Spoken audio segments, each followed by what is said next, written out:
Your pinpoint forecast with meteorologist Cedric Haynes.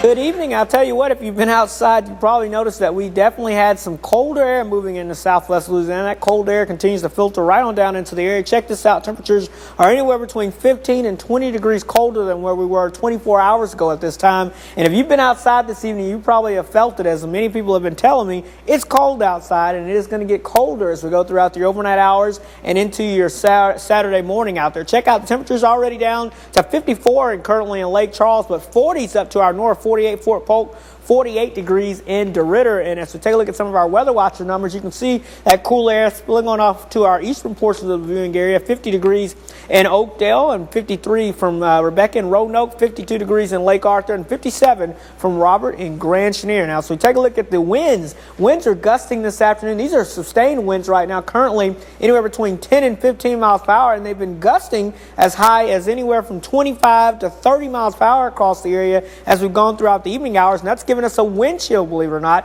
and it feels like it's currently into the 40s across most, if not all, of southwest Louisiana. Look at this. It feels like it's 43 currently in DeRidder, 42 in Fort Polk, so it is a downright cold evening as you're heading up towards the northern portions of the area, and it still feels like it's even 49 degrees currently in Lake Charles. As we take a look at the satellite radar composite, you can see this frontal boundary that we had earlier pushing on off towards the south and east, and you can see all the cold air filtering in from Canada now, even with snow showers to our north. And then as we widen out the picture, though, obviously all eyes focus in on what's going on with Sandy. Again, if you notice, Sandy has become quite a bigger storm out there, and then what's happened is, even though it's lost a lot of its tropical characteristics, it's more of a hybrid storm system now. What has happened is the winds have gone down to 70 miles per hour, but notice how the wind field has expanded, and also the rain band. Look at all this heavy rain pushing in now from Florida all the way up through the Carolinas. So this storm has gotten much bigger out there as we've gone throughout the evening hours.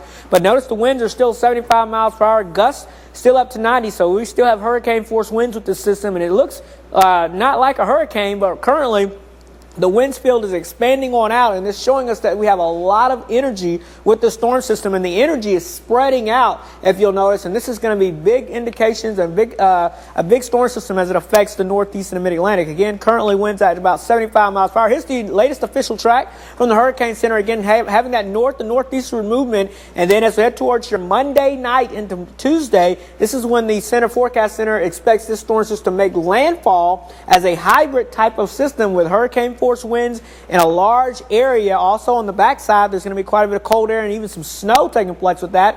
And then you got to keep in mind the storm surge, the beach erosion, the flooding out there, just a ton of really weather problems that are going to be taking place with the system. It's going to be a huge system, but in the meantime, it's going to pull down all this cold air right across the Central Plains and into southwest Louisiana this weekend. So get ready, because the cold air will be here to stay while, again, this major mess will be going on in the Northeast. We're talking about tremendous winds and power outages. This is going to be a big disaster coming up throughout the next couple of days. Temperatures in the 40s overnight tonight. It's going to be on the chilly side, mid-60s for your Saturday. If you're heading to the McNeese football game, bundle up, because we're going to have temperatures falling from the 50s right on down into the 40s.